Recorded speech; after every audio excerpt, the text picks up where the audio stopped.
నేను వెల్లెల బాలకృష్ణ, తెలంగాణ మత్స్య కార్మిక సంఘం రాష్ట్ర ప్రధాన కార్యదర్శిని.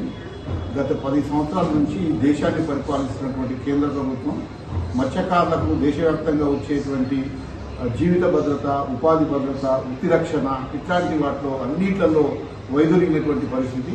నాబార్డు రుణాలు రద్దు చేసిండ్రు, ఎన్సీడీసీ రుణాలు రద్దు చేసిండ్రు. మత్స్యకారుల జీవిత భద్రతకు సంబంధించినటువంటి ఎక్స్రేషియో ఇన్సూరెన్స్ దాంట్లో కూడా స్పష్టత లేదు. ఈ అన్ని విషయాల మీద ఆల్ ఇండియా వ్యాప్తంగా అఖిల భారత మత్స్య కార్మిక సంఘం జాతీయ కమిటీ మేము కోట్లాది మంది మత్స్యకారుల దగ్గరికి వెళ్లి సంతకాల సేకరణ ఉద్యమాన్ని నిర్వహించాలని ఆల్ ఇండియా కమిటీ నిర్ణయించింది. రేపు ప్రపంచ మత్స్యకారుల దినోత్సవం సందర్భంగా మా తెలంగాణ రాష్ట్రంలో ఉన్నటువంటి అన్ని జిల్లాల్లో ఉన్నటువంటి మత్స్య కార్మికులందరూ కూడా పిలుపునిస్తున్నాం. ఈ దేశాన్ని పరిపాలిస్తున్నటువంటి కేంద్ర ప్రభుత్వం మత్స్యకారులకు చేస్తున్నటువంటి అన్యాయం మీద మొత్తం సంతకాల సేకరణలో అందరూ కూడా పాల్గొనాలని, రేపు ఈ నవంబర్, డిసెంబర్ నెలల్లో సంతకాల సేకరణ చేసి జనవరిలో కేంద్ర ప్రభుత్వానికి ఈ సంతకాలతో కూడినటువంటి వినతి పత్రాన్ని మేము తీసుకుపోయి ఢిల్లీలో ఇవ్వబోతున్నాం.